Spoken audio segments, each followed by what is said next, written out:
For nearly 2,000 years, this Roman hill has held a special place in the hearts of the world's Catholics.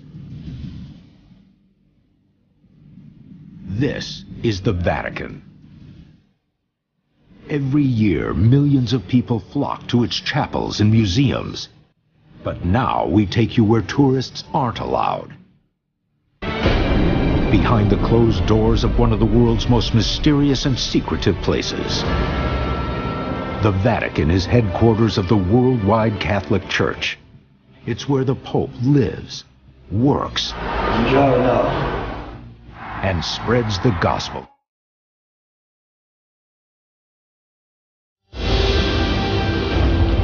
We'll take you beyond the Basilica to where a Pope spends his most intimate moments, and into the dark recesses that hold the secrets of this ancient institution. Join us as we travel through history, from the bones of Jesus' first apostle, hidden for centuries in the catacombs deep beneath St. Peter's Basilica, into the Vatican's secret archives. The spiritual center of the world's Catholics. But today isn't just any day in the Holy City. The grounds are being prepared. Security is being heightened. And the Pope will address the faithful gathering in St. Peter's Square. As the eyes of his followers prepare to turn to the fourth-floor window of the Apostolic Palace, His Holiness Pope Benedict sits beside a different window, 35,000 feet in the air. The Holy Father is returning from a trip abroad, and our cameras are along for the ride. While the Pope does travel in style, he doesn't have his own airplane. This is a chartered Italian airliner, with some seats removed to give the Pope the legroom a pontiff deserves. And those impenetrable cockpit security doors, they open for the Pope. Okay, thank you very much. Have a nice day. Have a safe trip. Besides, security is less of a concern when you have 2 fighter jets escorting you home.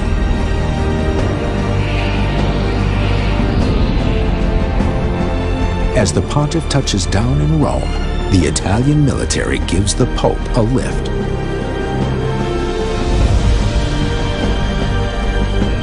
Flying him over Roman traffic and home to the Vatican. With His Holiness en route, Benedict's personal secretaries, Georg and Miroslav, prepare for the Pope's arrival.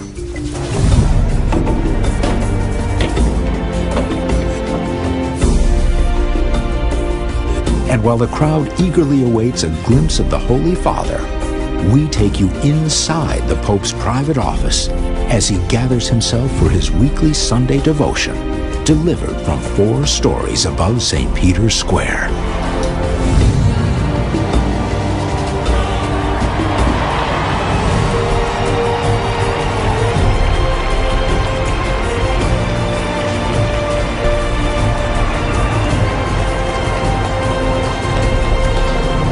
Cari fratelli e sorelle, il Vangelo di questa domenica contiene... It's a very nice custom, although it's very hard to see the Pope from way down in the square, and you're looking at this little figure in white up there, you know, but it's moving.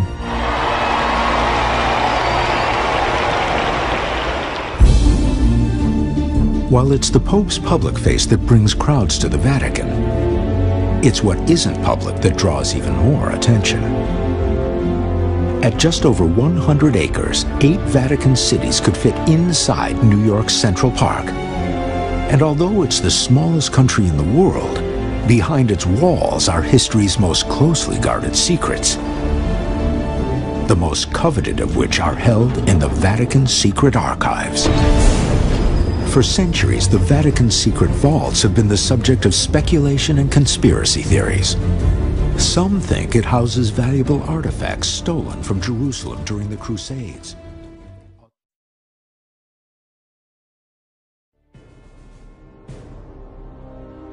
The secret archives are hidden in plain sight. The unmarked entrance is here, just off the staff parking lot next to the library. And directly beneath these parking spaces is a massive two-story underground bunker.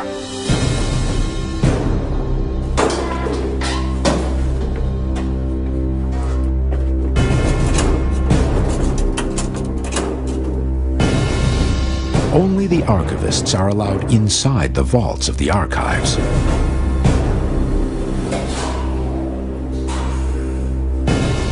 But we have been allowed to go farther and show you what it's really like inside the Vatican's secret archives. Luca Carbone, curator of the archives, has granted us extraordinary access to this immense collection of historic documents. Here in the bunker are over 50 miles of shelves, centuries of closely guarded historic documents, the correspondence of royal families, papal letters, and top-secret memos. Here we are in one of the 5 different depositories of the Vatican Secret Archives. Normally in this storage it's possible to enter only to the staff member.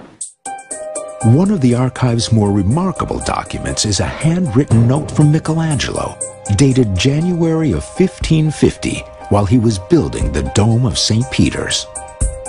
The Pope was sick, and work on the basilica had been halted, so Michelangelo is pleading to a bishop for the 3 months of back pay owed his workers. "I'm begging your lordship," he wrote, "for St. Peter's sake, your servant, Michelangelo." Many believe that this is the origin of the popular phrase, "for Pete's sake." Amazingly, this letter was only discovered in the last decade. How could a handwritten document by such a world-famous artist go missing all these years? It's all Napoleon's fault. In 1808, Napoleon's goal of ruling Europe was within reach. With his armies poised in northern Italy, he insisted Pope Pius VII surrender the Papal States to France. The Pope answered by excommunicating him. So Napoleon ordered the Pope arrested. Then, to solidify his power over the papacy, Napoleon had the entire contents of the secret archives moved to Paris. The Pope and the secret archives remained locked up for nearly 5 years. When Napoleon's empire crumbled in 1815, Pius was freed, but the cost of transporting the entire archive back to Rome would have been enormous. So the cardinal in charge of retrieving the records burned some of the documents. Thousands of others were sold to Parisian shopkeepers who used them to wrap bread and fish. So it's no wonder that even today, archivists are finding missing documents. We are still arranged and organize the archives. And so I think that many documents are to discover. But what? I don't know. Our cameras were given special access to a series of private letters found in the archives.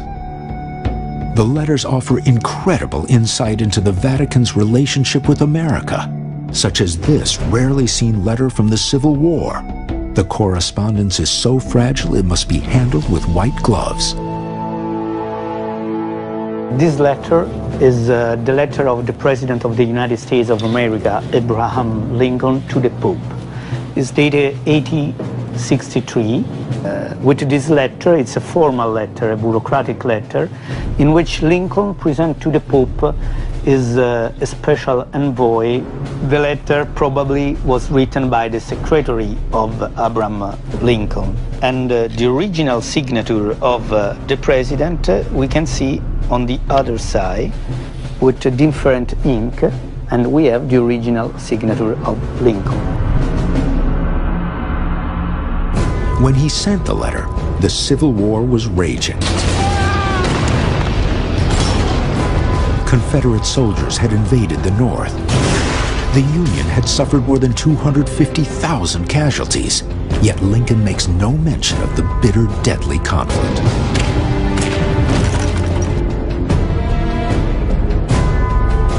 In the same year, 1863, the Pope received another letter from the rival of Lincoln. This letter to the Pope vividly describes the brutality of the ongoing civil war and the devastation it has wrought upon the innocent. Its author, Jefferson Davis, President of the Confederate States of America. This is not a formal letter or bureaucratic letter like that of Lincoln, but is a letter in which Davis described to the Pope the horror of wars. The real intention of this letter probably is to have a recognition from the Pope of the Confederate State. Surprisingly, a few months later, Pope Pius replied to the Confederate leader. The Pope wrote back, calling Davis Presidi Federatarum Americae Regionum, that is to say, President of the Confederate State. By calling Jefferson Davis president, many believe that Pope Pius recognizes the Confederacy, triggering a diplomatic crisis in Washington. So, are there other papal letters hidden in these stacks that can shed light on more recent history? Perhaps, but if there are, no one is allowed to see them yet. The John Paul II papers, archives, is not open to the consultation. The personal papers of Pope John Paul II, who died in 2005, are locked away until 2080 behind this steel cage. And here we have all the archives produced under the period of the pontificate of John Paul II. As a rule, the secret archives don't share any documents relating to a pope until 75 years after his death. Between the Pope's personal files that are still restricted and the thousands of documents yet to be uncovered, the world's historians are anxiously awaiting what other mysteries the archives will reveal. St. Peter's Square is the most well-known part of the Vatican. But behind this famous colonnade lies an entire nation created to serve God and led by one man. Vatican City is a secluded state, shrouded in mystery. While its squares and museums are open to the public, most of the country is off limits to visitors. It's home to the Pope and the government he leads, the Holy See. As leader, his power is absolute. After all, under Catholic doctrine, it comes directly from God. The Vatican's crown jewel is St. Peter's Basilica. Its nave covers 5.5 acres, an area larger than an aircraft carrier. The artistic treasures inside draw millions of visitors each year. But little do those visitors know that what lies hidden beneath this temple to God is a city of the dead.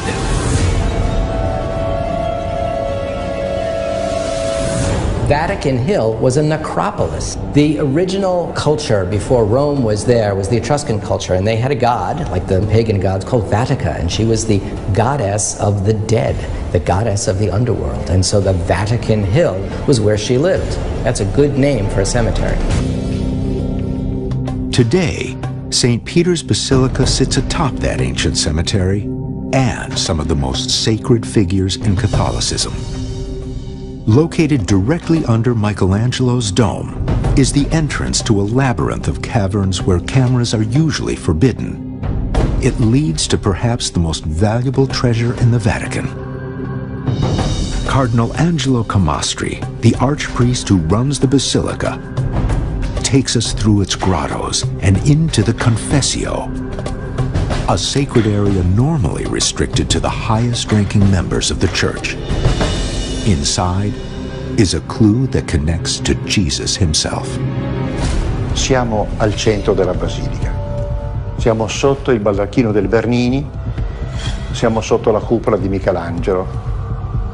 Ancora vedete il simbolo tipico di San Pietro, che è la croce rovesciata.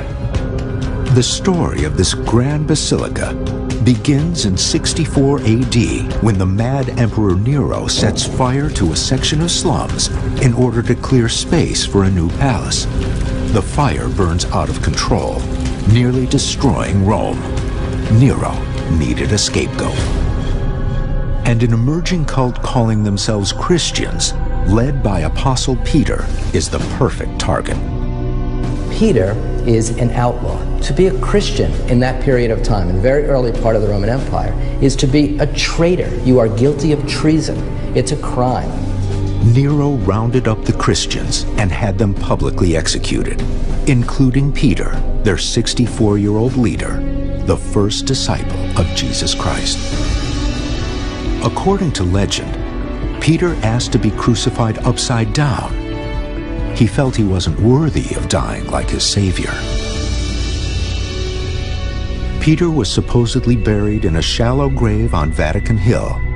Over the centuries, that gravesite was lost. By the 4th century, Christianity has gone mainstream, so much so that Roman Emperor Constantine builds a new church on Vatican Hill. Though the exact location of Peter's grave was unknown, the church is built where his bones are rumored to be.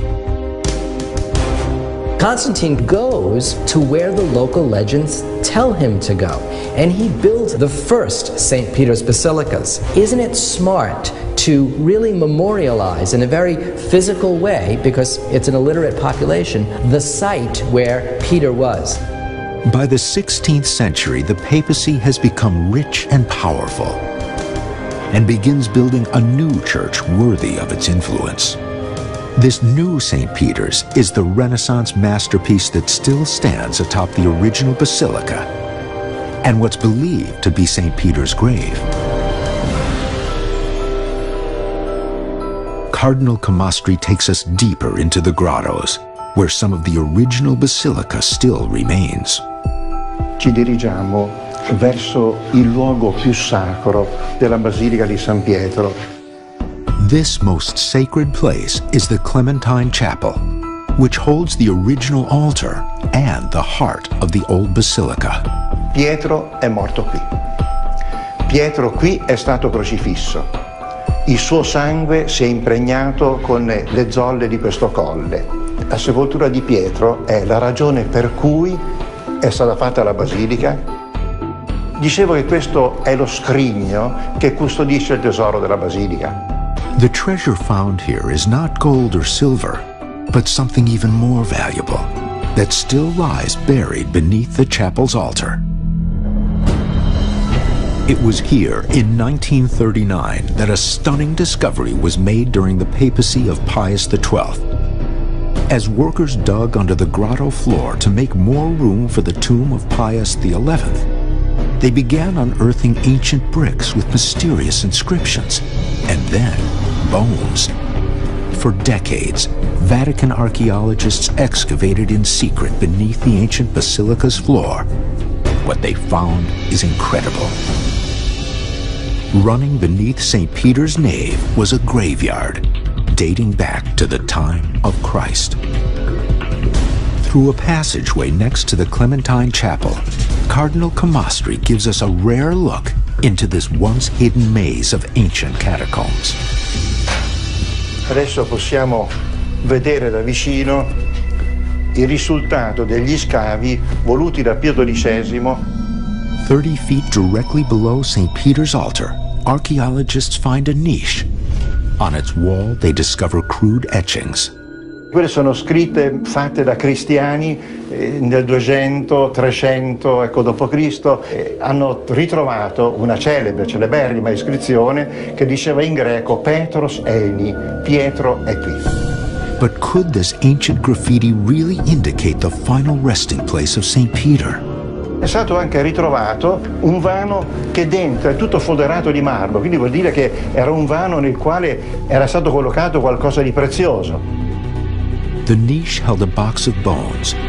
When tested, they were shown to be the remains of a man in his 60s or 70s, Peter's age when he was martyred on Vatican Hill. The bones also had traces of purple and gold thread, regal wrappings for a corpse buried in a simple grave, and a strong indication that these are Peter's holy remains. con una altissima probabilità che siano le ossa dell'Apostolo Pietro. In ogni modo, quello che è sicuro, questa è la tomba dell'Apostolo.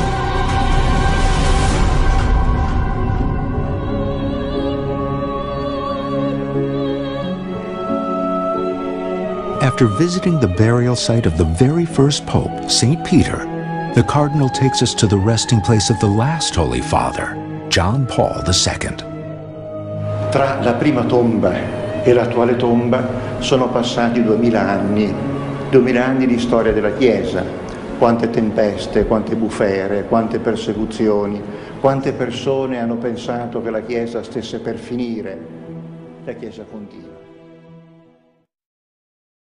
Of the Pope's time is spent back at the Vatican, in the papal apartments, a 10-room suite high atop the Apostolic Palace overlooking St. Peter's Square.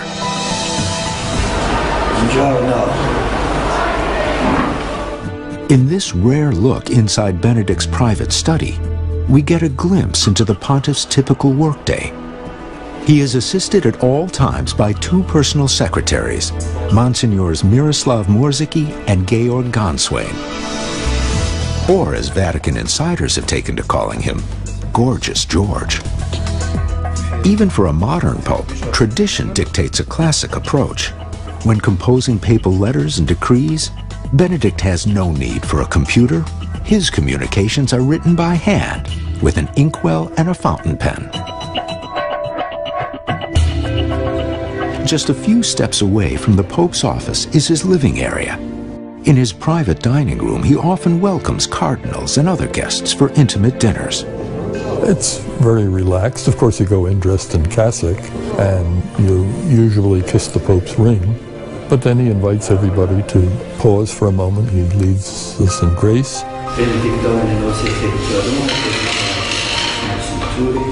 Then we all sit down, and then they pass the food around, which is simple but good. That food is prepared by the Pope's two personal cooks. But one of Benedict's favorite treats doesn't need much preparation. It's orange Fanta. After a long day, His Holiness can sometimes be found in his living room, where he likes to kick back and watch the news. Benedict also keeps a piano in his living room, and though he seldom has time to play, Schubert can occasionally be heard emanating from the papal apartments.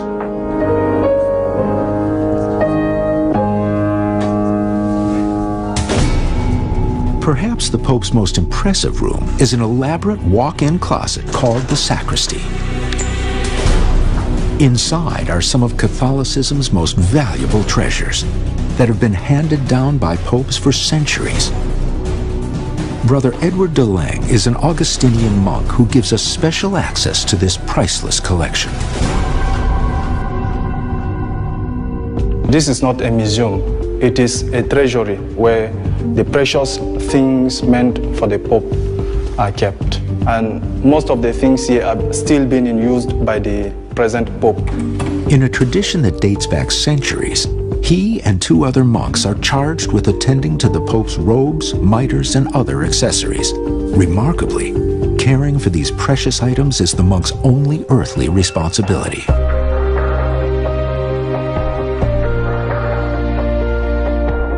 On this side, we have the different mitres. This one was worn by Pope John Paul II. These are finger rings that were used by different popes. Then here we have the pectoral crosses, which the Pope normally wears on top. This is where they keep the Pope's staff, called a crozier. Benedict carries it during major processions. It's not for walking, it's the sign of his authority, his spiritual power. Some of these closet doors aren't closets at all. They're hidden passageways leading to rooms holding some of the most valuable items in the collection. This is the stuff that popes have been collecting for centuries. Most of the Vatican's treasures date back to the Renaissance, the height of the church.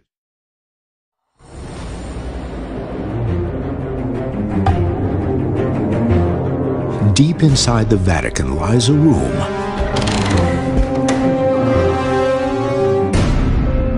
where the Pope's most valuable treasures can be found.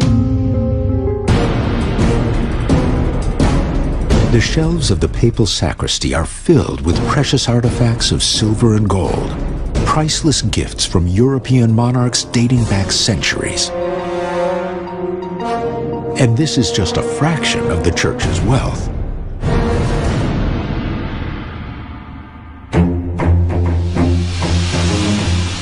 Consider all the sacred treasures inside St. Peter's Basilica,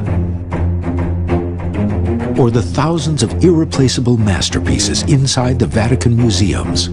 The stuff you see in the Vatican is only the half of it. Plundering kings and generals and barbarians have carted away a lot of the stuff over the centuries. Imagine if it were all there. The Sistine Chapel alone is estimated to be worth $800 million.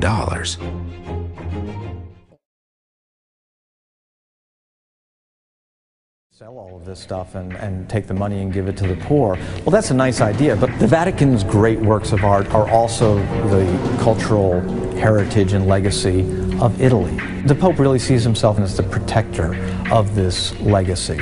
And even with the profits of the Vatican Bank, no one at the Vatican earns big salaries or annual bonuses. It's not a money-making operation. Anything that comes in is spent on supporting the Pope's mission. It goes into the charities. At the end of the day, the Vatican measures its own wealth not in money, but in souls.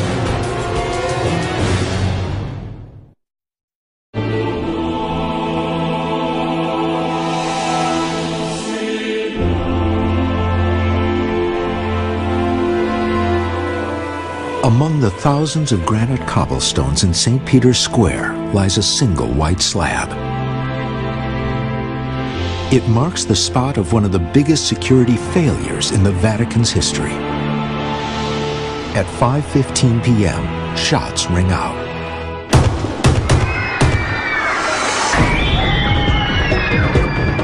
Pope John Paul II has been shot 4 times at close range. At a nearby hospital, doctors operate for 5 hours. The gunman is a 23-year-old Turk named Mehmet Ali Agca, a trained sniper who recently escaped a Turkish prison while serving a sentence for murder.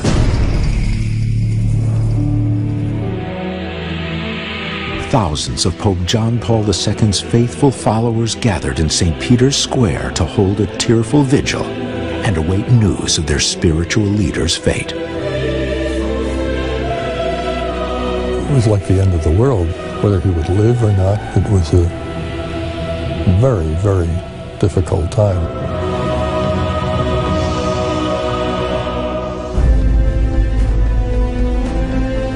To the relief of his followers, Pope John Paul makes a remarkable recovery.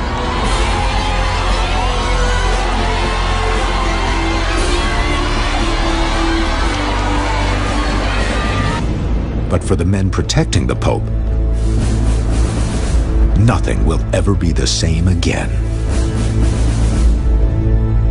The shooting in the Vatican forces drastic reforms in security.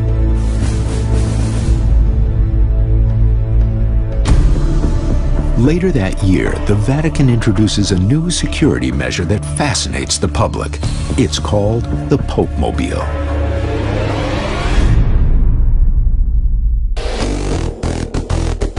The Pope-mobile Benedict uses today is a custom-built Mercedes-Benz M-Class SUV. It encases the Pope in double-pane bulletproof glass, and while its windows can roll down, the Pope is strongly urged to keep them up. It's equipped with 2-inch thick armor plating and a blast-proof undercarriage. The bulletproof glass is designed to stop a high-powered rifle round.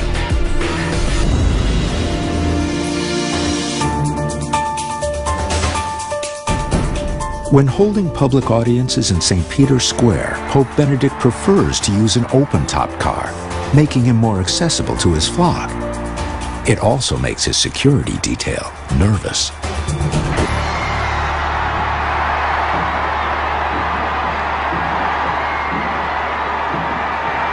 This remarkable view from just behind the Pope's head shows how vulnerable he is.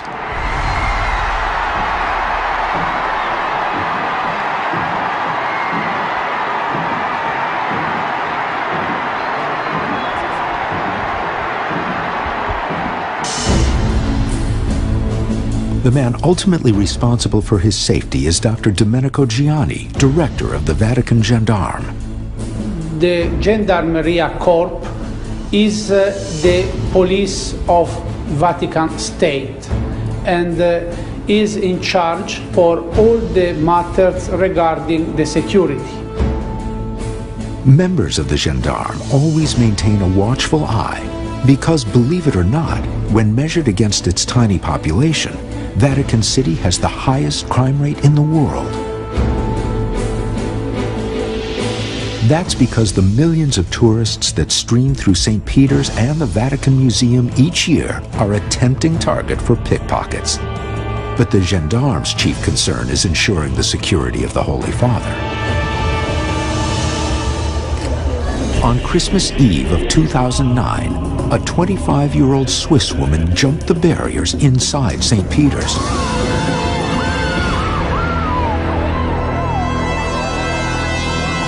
The attacker managed to pull Benedict down to the basilica's marble floor, but thanks to his security team, the Pope was unharmed. With attacks like this, and threats to his life wherever he goes, the Holy Father is accompanied by a plainclothed security detail, much like the U.S. Secret Service. But the gendarmes aren't the only ones protecting His Holiness. Popes have been defended for centuries by an elite military order.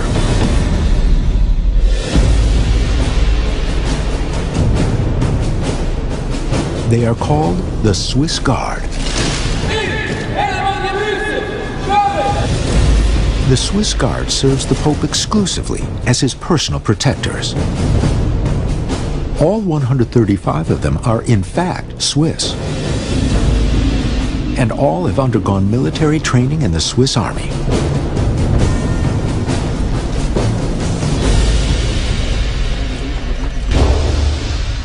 Located in the oldest section of Vatican City, the Swiss Guard barracks sit just steps from the papal apartments, enabling the Guard to react in a moment's notice to defend the Holy Father. Corporal Urs Breitenmoser has been protecting the Pope for 13 years. He takes us inside the Swiss Guard's armory, an area off limits to tourists, which holds weapons used to protect popes for centuries. So this part of the armory is a museum of the antique weapons we are having since the 15th century. And what's interesting of these helmets are that here you see the papal seal of Julius II, founder of the Swiss Guards. The Swiss Guard dates back to 1505, when Pope Julius II first hired his own mercenary force for protection. Don't be fooled by their ceremonial dress. They may be the smallest standing army in the world, but the Swiss Guard is a very real military force. Swiss Guards are highly skilled marksmen who've trained with SG-550 assault rifles and MP-7 submachine guns with armor-piercing rounds.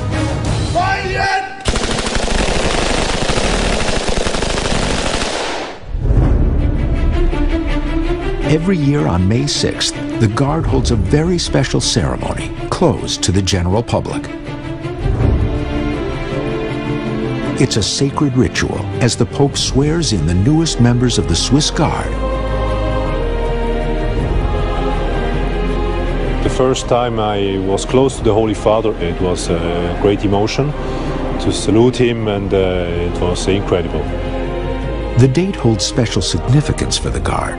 It is the anniversary of their biggest sacrifice. In May 1527, Rome was invaded by Charles V and his 16,000-man army. The city itself is sacked, Men run through the church on their horses. And so Rome gets a gut check, gets just punched right in the mouth. Is it possible that the papacy is on the brink? Outnumbered and facing certain death, 147 Swiss guards stood bravely on the steps of St. Peter's as the ancient city was sacked. They were slaughtered, but their mission was a success. As they gave their lives for the Holy Father, a detachment of guards escorted Pope Clement safely from the Vatican. He has to run for his life. He has to run for his life and be saved by the Swiss guards, these mercenaries, and he runs a secret passage from the church to the Castel Sant'Angelo. The Passetto di Borgo is a half-mile escape route built inside a wall in 852.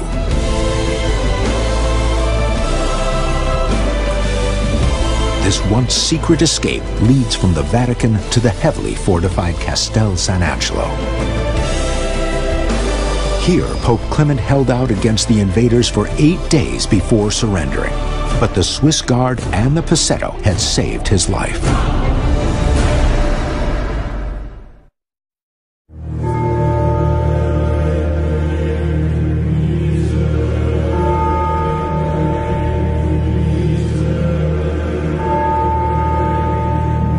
Holy Week is reaching a crescendo in Rome.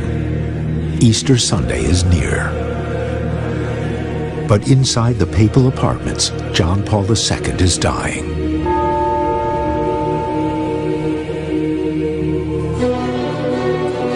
At the last station of the traditional Way of the Cross procession on Good Friday, inside the Roman Colosseum, the faithful are greeted with his image broadcast live from his private chapel. He didn't know that. He saw the feed from the Colosseum, but not the feed from his own private chapel. I almost broke down and cried because it was such a moving moment to see that.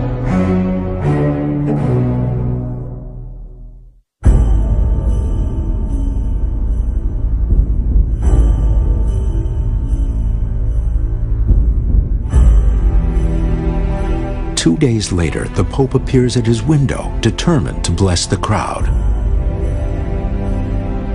For 12 agonizing minutes, he stays at the window, waving away help and trying to speak.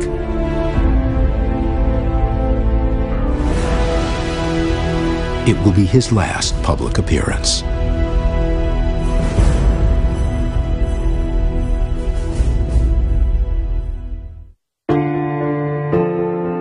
Over the next few days, tens of thousands of the faithful begin streaming into St. Peter's Square, standing vigil.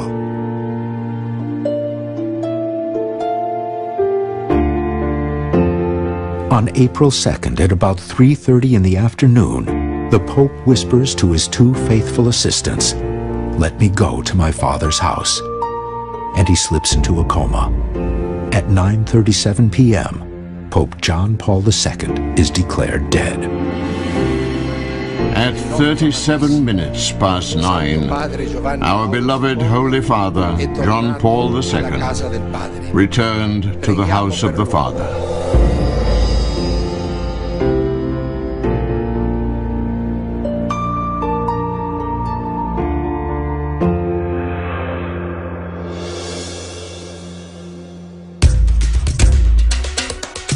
But even as the Church mourns, rituals dating back hundreds of years are set into motion.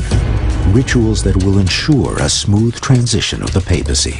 A papal death is a starting pistol for a well-delineated system. There are procedures that have to take place. There are no questions.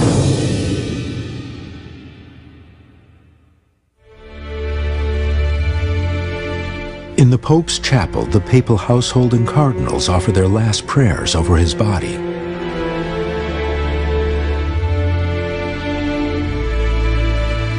Then, his body is placed in state in the Clementine Hall, where visiting dignitaries and heads of state come to pay their last respects.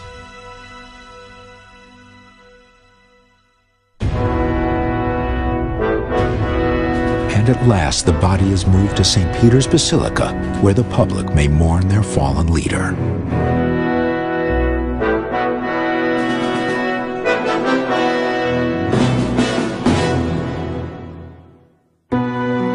Traditionally, the Pope is placed in a cypress coffin with white silk covering his hands and face.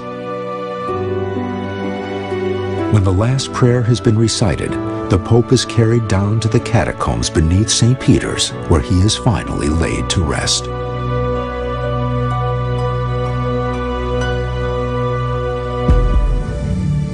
Once the funeral takes place, there are 9 days of mourning called the Novem Diales. Part of the reason for the delay is to make sure all the Church's cardinals have time to return to Rome. They must return to perform one of their most sacred duties, electing the next Supreme Pontiff.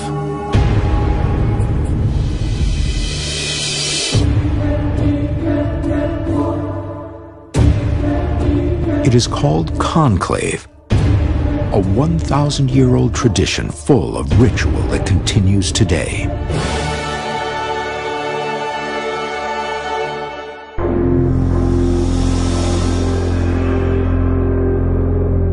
In this dramatic footage of the most recent conclave in the Sistine Chapel, the cardinals place their hands on the Bible and swear to keep the proceedings secret.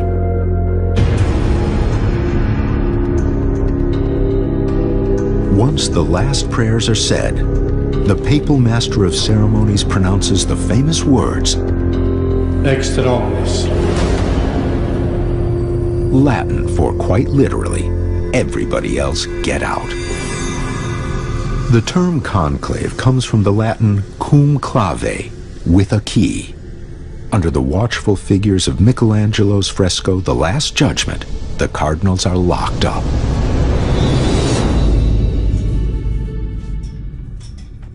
Inside the chapel, the voting begins immediately. There's no politicking. They sit down, and in front of them are cards. And on the card is printed, Eligo in summum pontificem, I elect as Supreme Pontiff. And they write one name, and they disguise their handwriting. They fold it, and they march up the aisle of the Sistine Chapel, holding it up so everyone can see they're going to cast a ballot. The votes are counted and recorded. If somebody gets 2/3 or 2/3 plus 1, that's it. We're all done. That person is Pope. If not, they vote again, and there can be up to 4 ballots in a day. 2 in the morning, 2 in the afternoon. Outside in the square, the crowd breathlessly awaits word. When the ballots are counted, they are ceremoniously burned, emitting a smoke that has become one of the Vatican's most iconic symbols. The smoke goes up as black if there's no election and white if there is. This popular tradition only dates back 200 years or so and hasn't always been predictable. The election of John Paul I was announced with some confusion because no one was quite sure what the smoke signals were saying from the top of the Sistine Chapel. And as a result, no one was quite sure if there was a pope or not. The stove used in the 2005 conclave was the result of the Vatican's determined attempt to get the smoke thing right. They put a high-tech attachment on the stove that used separate canisters to make the smoke. The stove that they gave the cardinals this last time in the conclave was so complex that someone forgot to open the flue. The smoke backed up into the Sistine Chapel and started going up to the ceiling and covering Michelangelo's beautiful frescoes, which had just for the first time in 400 years been restored and cleaned. And these cardinals are looking up there and thinking, oh my goodness, what have we done?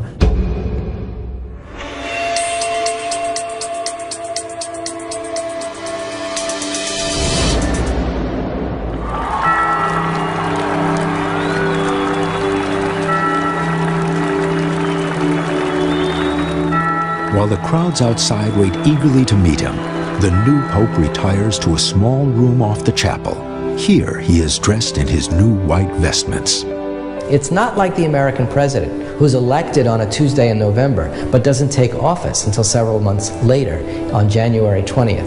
That man is pope from that exact moment. The new pope then returns to the Sistine Chapel to greet the cardinals and announce his new name.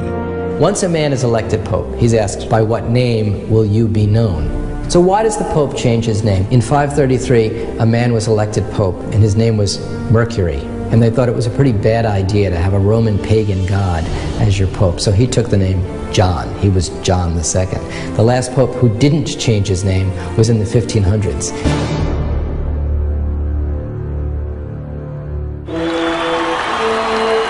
Finally, the patience of the crowd is rewarded. 78-year-old Cardinal Joseph Ratzinger has become Pope Benedict XVI, a world leader and the head of a global church with over 1 billion followers.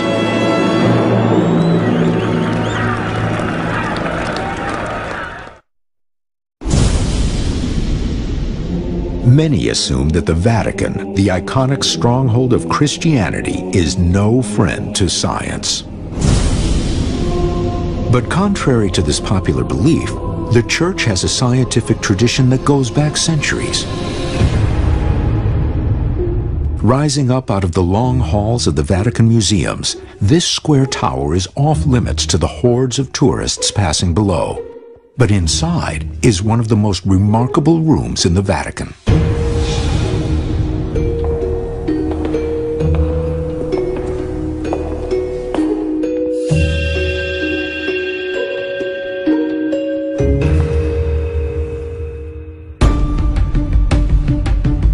Built in 1580, it's called the Tower of the Winds. The Julian calendar was instituted in 45 BC by Julius Caesar himself, but by the time the tower was constructed, suspicion was building that Caesar's calendar was slipping. This whole room is a scientific instrument created to show to the Pope that the old Julian calendar was wrong. This room was designed to check the accuracy of the calendar by measuring the altitude of the sun at noon according to the meteorological seasons. At midday, the sun projects a spot of light near this meridian. On the spring equinox, the sunbeam should hit this symbol embedded in the floor. But when it came, the beam was off, proving the calendar was wrong. A solar year was shorter than anyone had thought, by about 11 minutes. Over time, those minutes became significant. You know, 1 day a century really wasn't going to cause them a big problem, except after 15 centuries it was beginning to add up. So Pope Gregory XIII ordered that 10 days from October 1582 be completely erased from the calendar. He also decreed that the new year would begin on January 1st, not in late March as it did before.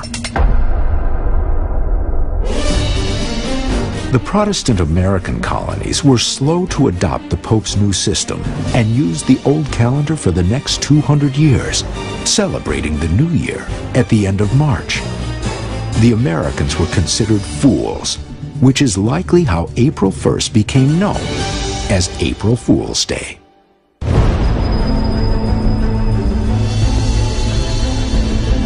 During the 17th and 18th centuries, the Church was at the forefront of scientific discovery. Most of Europe's scientists lived in monasteries. If you look at who's actually doing the science, it's noblemen, medical doctors, and clergymen. What do you call data gathering? It's clerical work. Why do they call it clerical work? Because it was done by clerics. Astronomy is the one science that really elevates the human soul. Even a 6-year-old child knows enough to look at the sky and go, wow. Pope Paul VI had a keen interest in astronomy.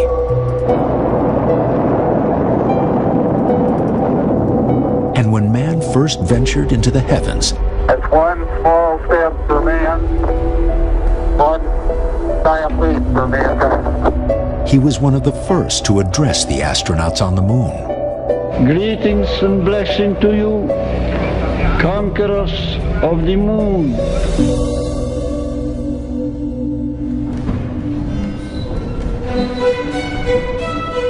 Perched alongside the Pope's summer residence at Castel Gandolfo is the Vatican Observatory. Take a good look, because it's not on any tour. Here, the Vatican continues their long-standing tradition of supporting scientist priests. We're all doing basically the kind of science that NASA and the other big organizations would never pay for, because it's too speculative, because it takes too long, because you can't get the project done in time to get tenure. We don't have to worry about that.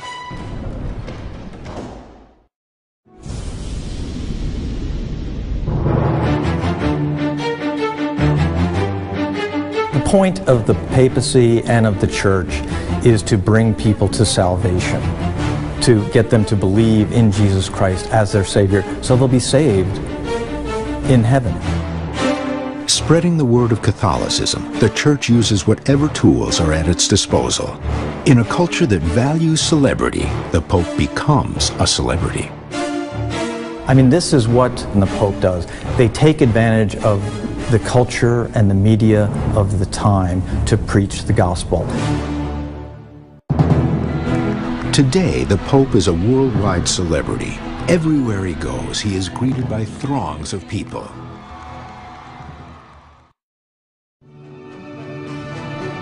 February 1931. It was a cool February morning in Rome as the papal limousine drew up outside a building on the Vatican Hill. Out stepped Pius XI.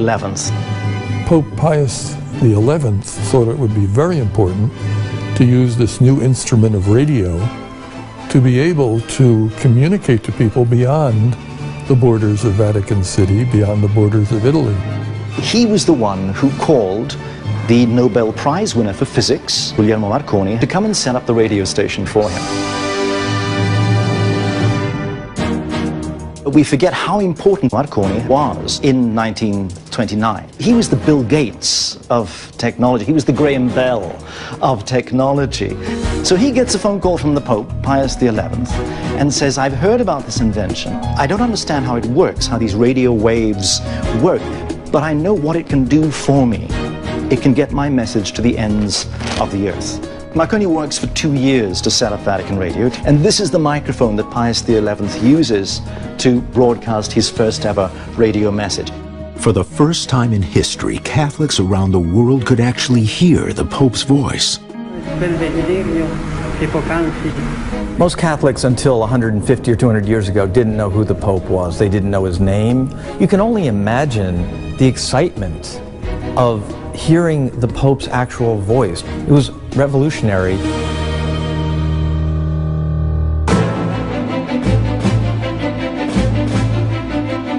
Today, Vatican Radio employs nearly 400 people.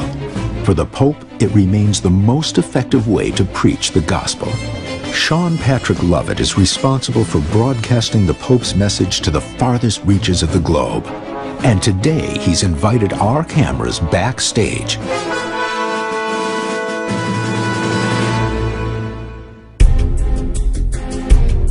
We broadcast in 40 different languages. We represent 90 different nationalities.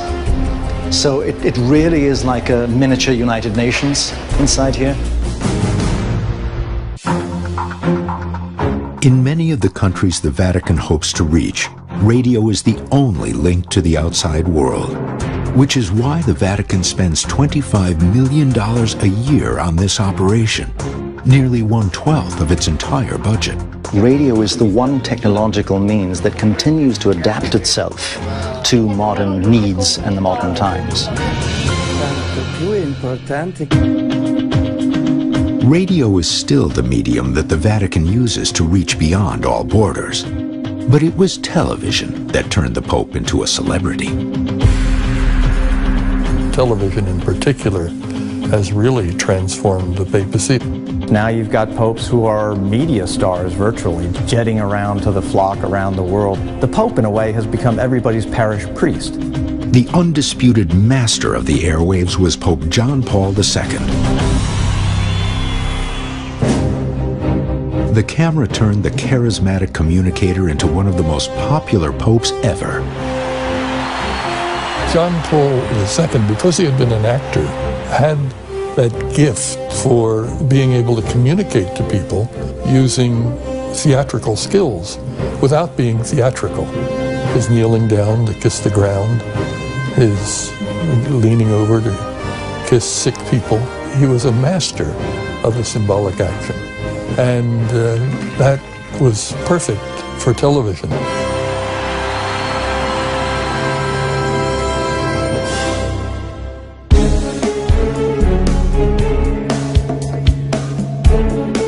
Now, a new medium has presented itself to the Vatican as a tool for evangelism, and once again, it may transform the papacy. This is the age of the Cyber Vatican. Each pope has to preach to the time in which he finds himself, whether it's Facebook or Twitter. Jesus preached about the birds of the air, and now we tweet about the gospel.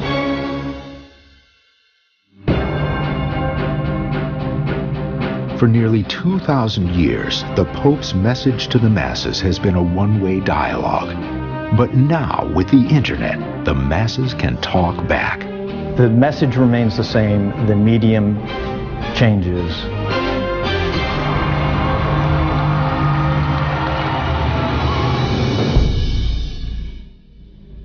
Unchanging in its purpose, yet constantly adapting to its times, the Vatican is like no other place on earth. This is a spiritual entity, and there have certainly been changes over 2,000 years, but the Church is a doctrinal and moral constant. La Chiesa continua, non per la forza degli uomini, non per l'intelligenza degli uomini, non per i mezzi di cui possiede la Chiesa. La Chiesa continua per una garanzia divina. The thing that makes it special is the fundamental dedication to something bigger than ourselves. And as long as that's what's guiding us, as long as the Holy Spirit is there, it'll fundamentally be the same place.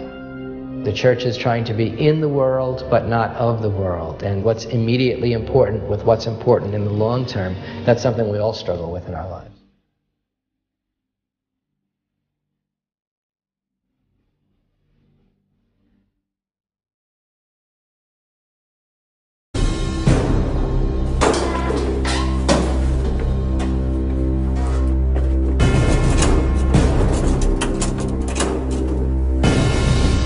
Only the archivists are allowed inside the vaults of the archives.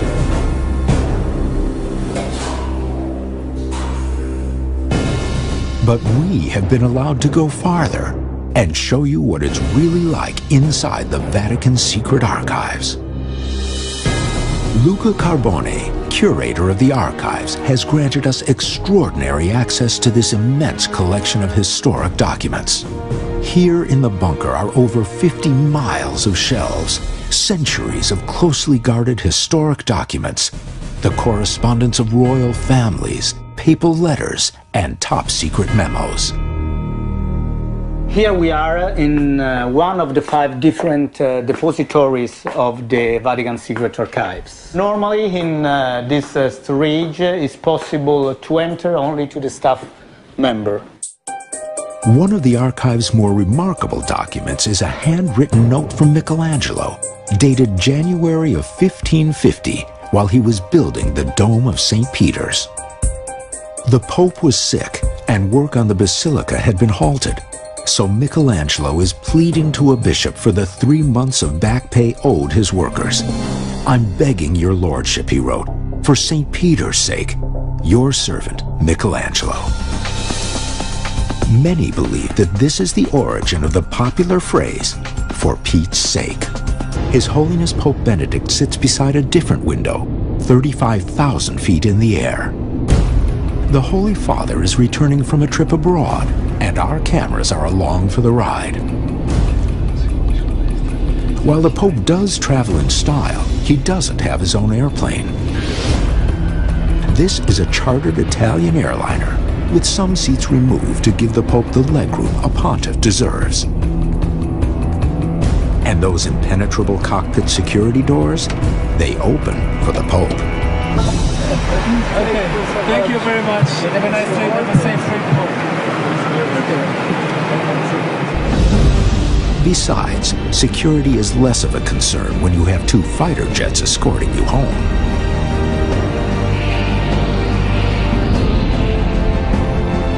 As the pontiff touches down in Rome, the Italian military gives the Pope a lift.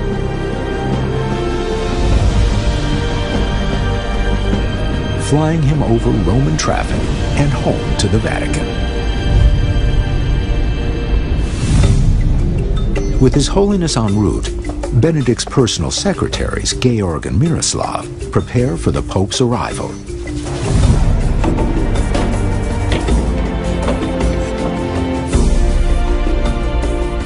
And while the crowd eagerly awaits a glimpse of the Holy Father, we take you inside the Pope's private office as he gathers himself for his weekly Sunday devotion, delivered from 4 stories above St. Peter's Square.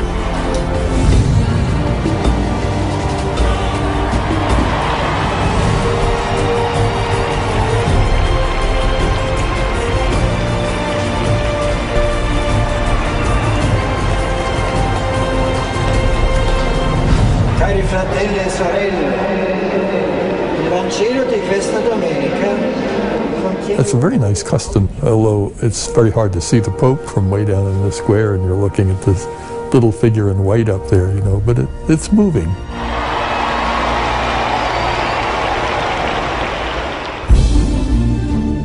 While it's the Pope's public face that brings crowds to the Vatican, it's what isn't public that draws even more attention. At just over 100 acres, 8 Vatican cities could fit inside New York's Central Park. And although it's the smallest country in the world, behind its walls are history's most closely guarded secrets, the most coveted of which are held in the Vatican secret archives. For centuries, the Vatican's secret vaults have been the subject of speculation and conspiracy theories. Some think it houses valuable artifacts stolen from Jerusalem during the Crusades.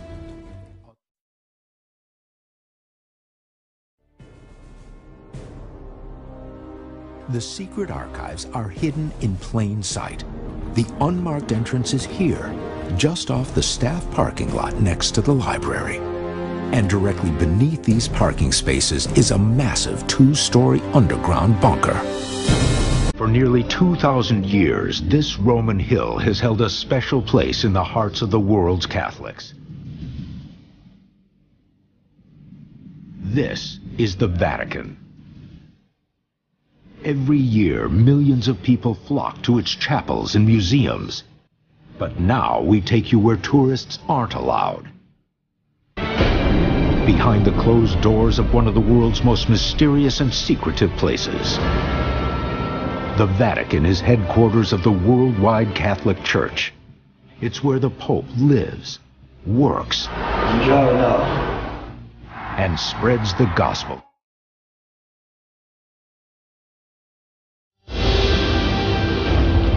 We'll take you beyond the Basilica to where a Pope spends his most intimate moments, and into the dark recesses that hold the secrets of this ancient institution.